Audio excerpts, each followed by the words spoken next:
Hi everybody and welcome back to Lost Genre Reddit Stories. Quick info before we begin. In this video there are two stories and both of them have updates. Now let's get started with the first one that has two updates.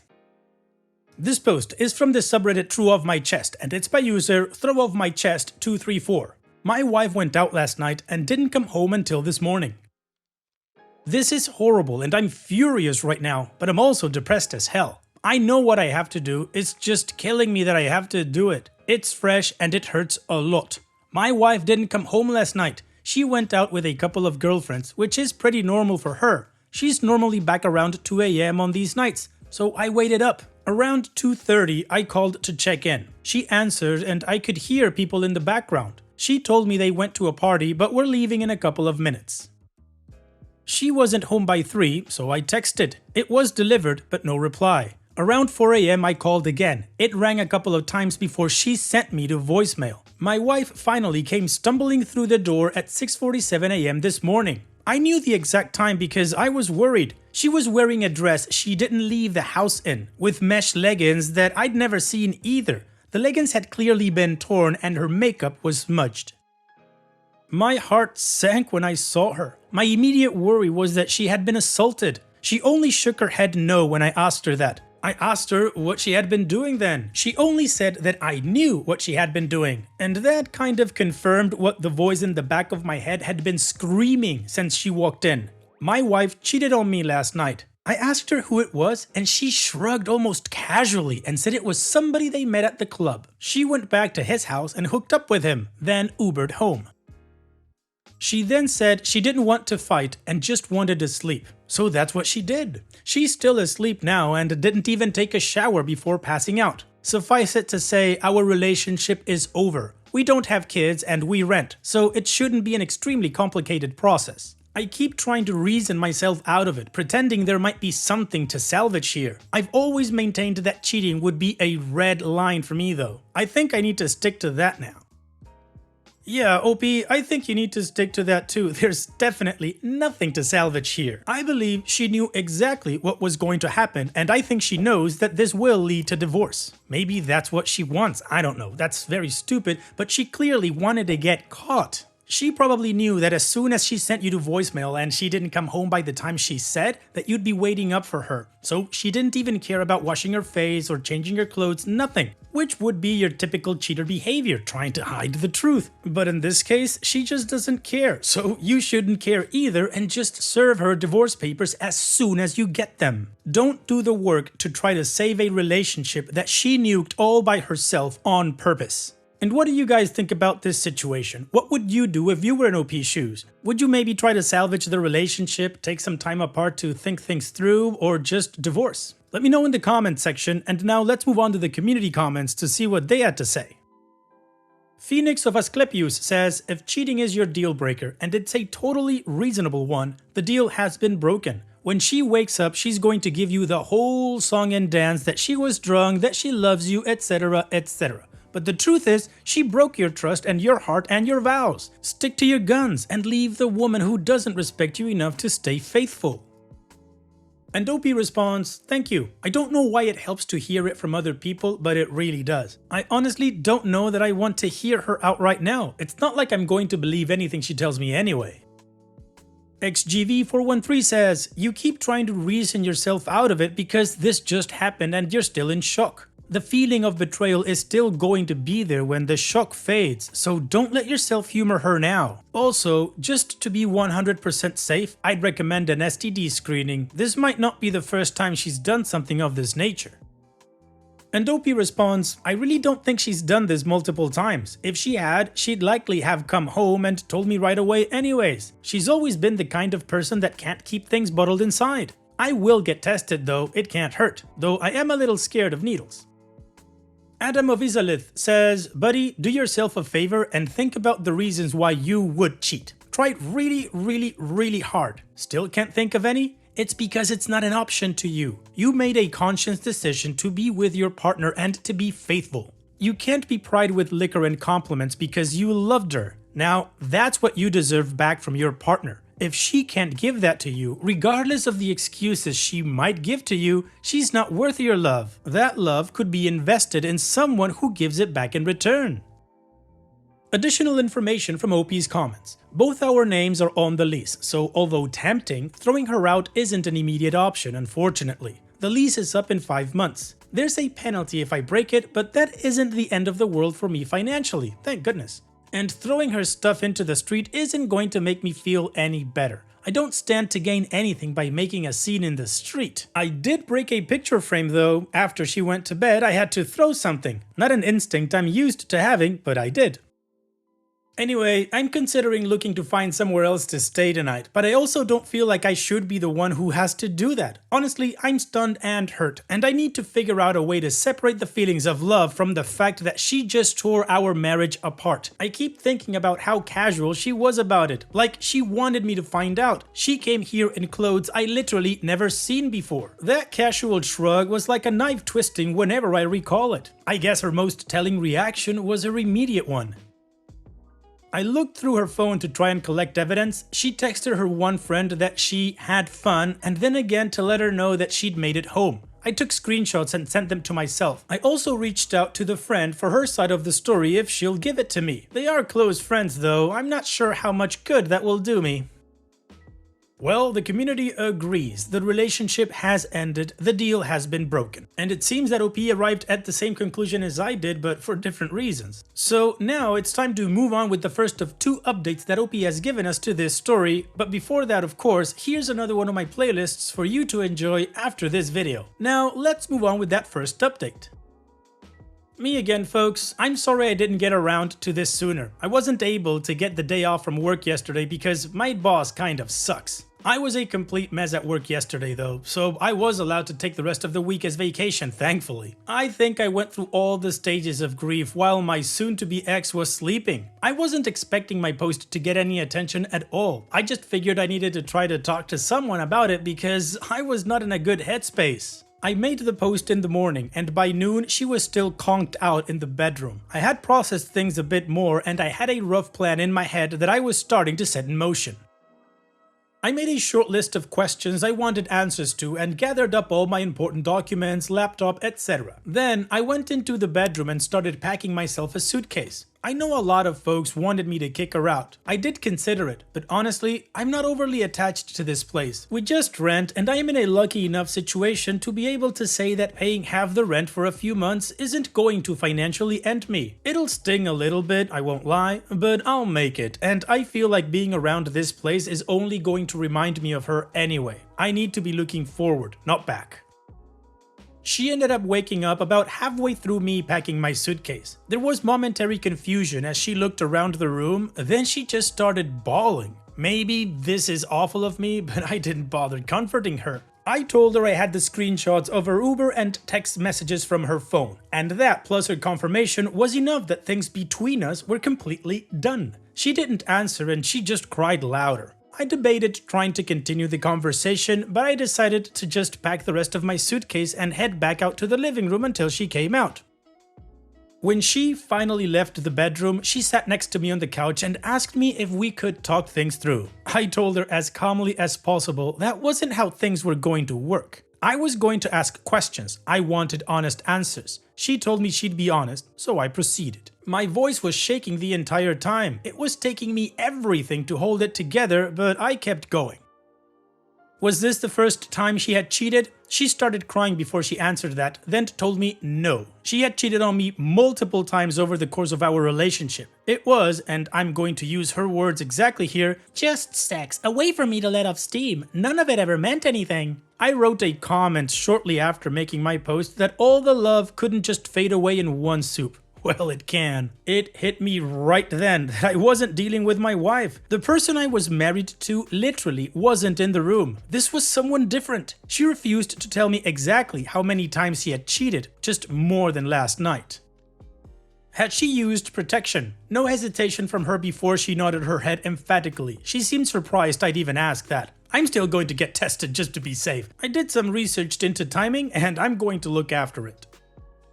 Were her friends cheating on their spouses? Yes and no. I tried to get her to tell me which of her friends were cheating so I could get in contact with their spouses. She probably should have, because her refusal led me to messaging pretty much the romantic partner of every one of her girlfriends I could find on social media. There are a couple I don't know or couldn't find, but I did my part. I didn't directly accuse any of her friends of cheating. I just explained my situation and she told me some of her friends were also cheating. I hope I didn't damage anyone who wasn't cheating, but I feel like the risk was worth it given what the other women are doing. Why did she do it? This was the answer that gutted me the most. I'm going to use her exact words again. I need to have sexual variety. I told her that it's not like our sex life is dull. She clarified, it's not the same as something new. I didn't even have a response to that one. I had expected something about me working too much or not supporting her emotionally. Nope, she just effed other guys because she felt like it and wanted to have some fun. When I asked about the change of clothes, she claimed that she borrowed them from a friend who wanted to match her. I asked why to pick now to stop hiding it, and the only reply she gave was that she got caught up in things that night. I know there's more to it than she's not telling me. I just don't care to go digging for it right now. Anyway, when I didn't respond, she started asking me about counseling and therapy. I reiterated that our relationship was over. I'd be leaving. What she did next disgusted me. My ex actually tried to have sex with me. She put her hands on me and started trying to take my clothes off. I felt like I wanted to vomit and pushed her away after a couple of seconds. She just kept telling me that she would figure out a way to fix it and that we would work through it together.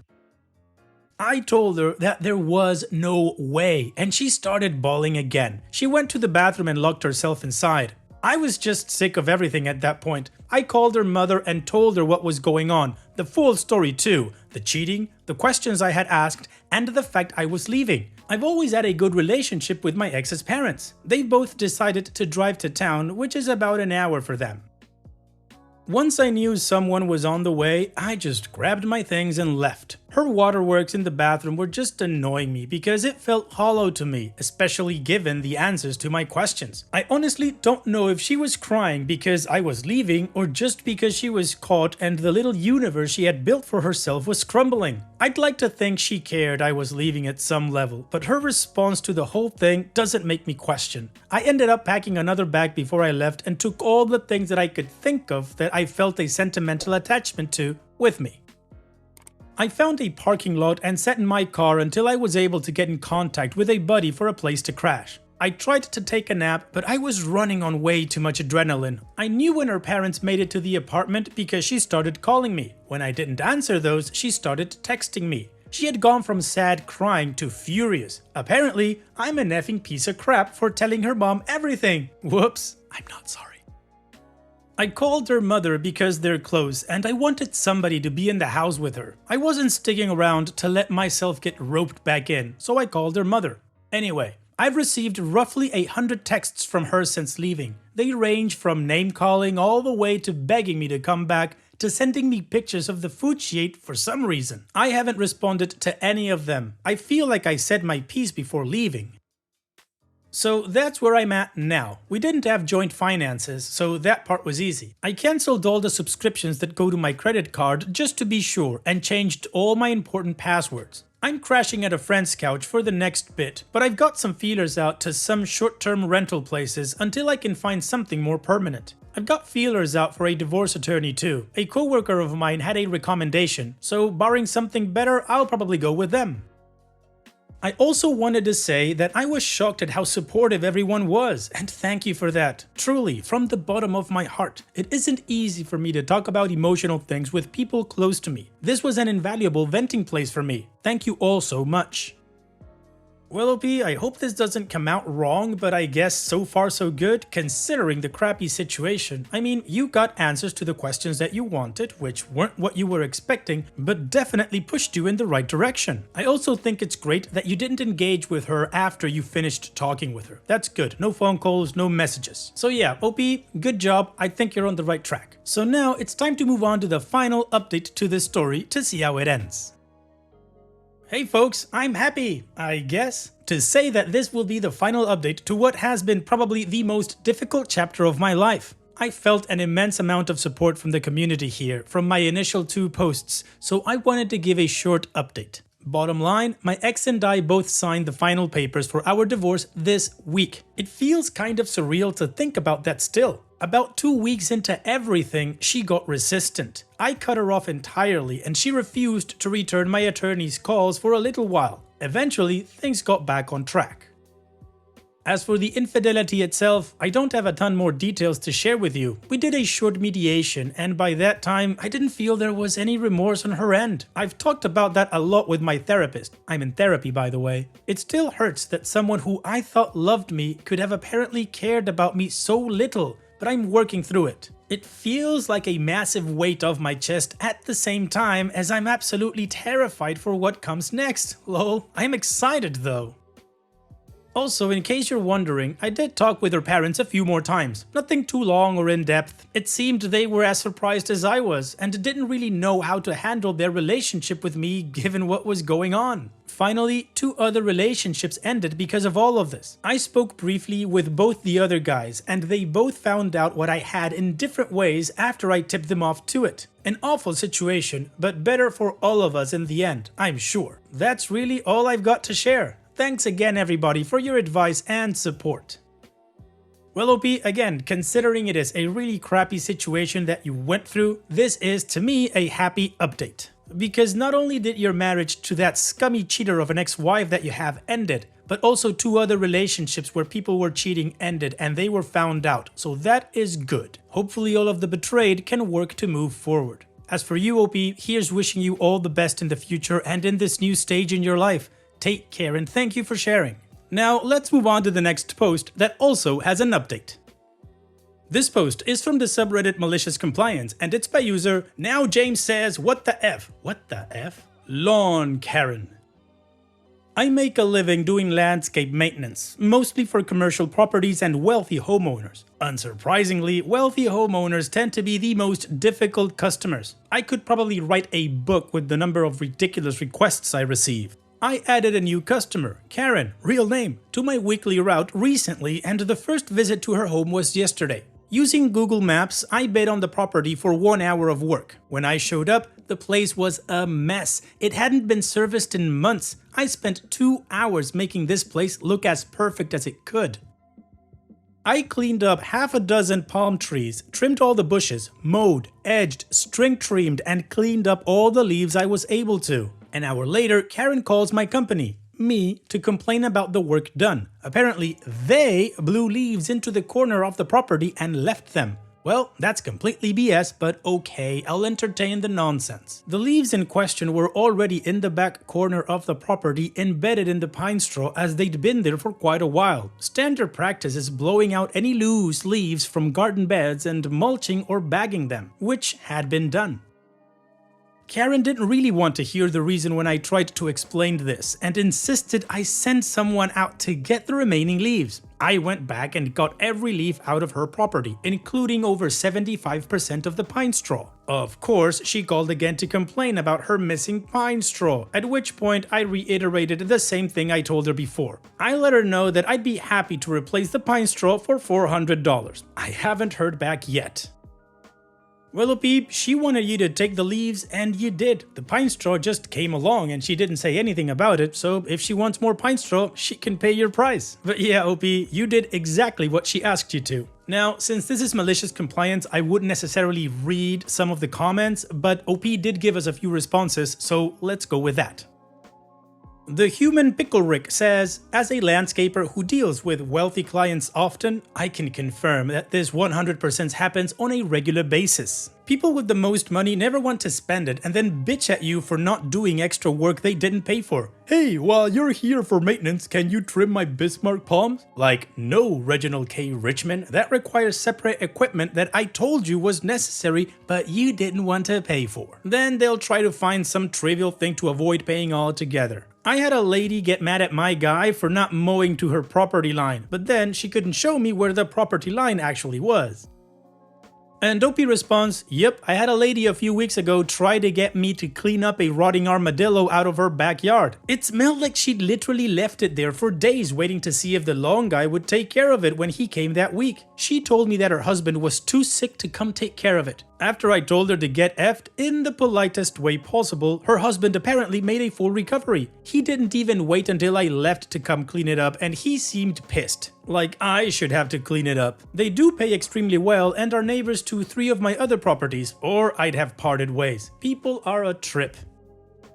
Additional information from OP's comments. If she was this unreasonable on day 1 when I went out of my way and well over budgeted time, it would just get worse from there. Someone brought up that her property probably wasn't serviced in a while because she's having trouble finding a lawn company willing to work for her. They're probably right. I can put my happy face on and deal with a little bit of BS. I expect a bit with what some of them are paying, to be honest. That said, I don't lack customers and usually have the luxury of purging the awful ones. I don't see any reputable business dealing with that level of nonsense, so she might need to take her ass to Home Depot, watch some tutorials or something and do it herself.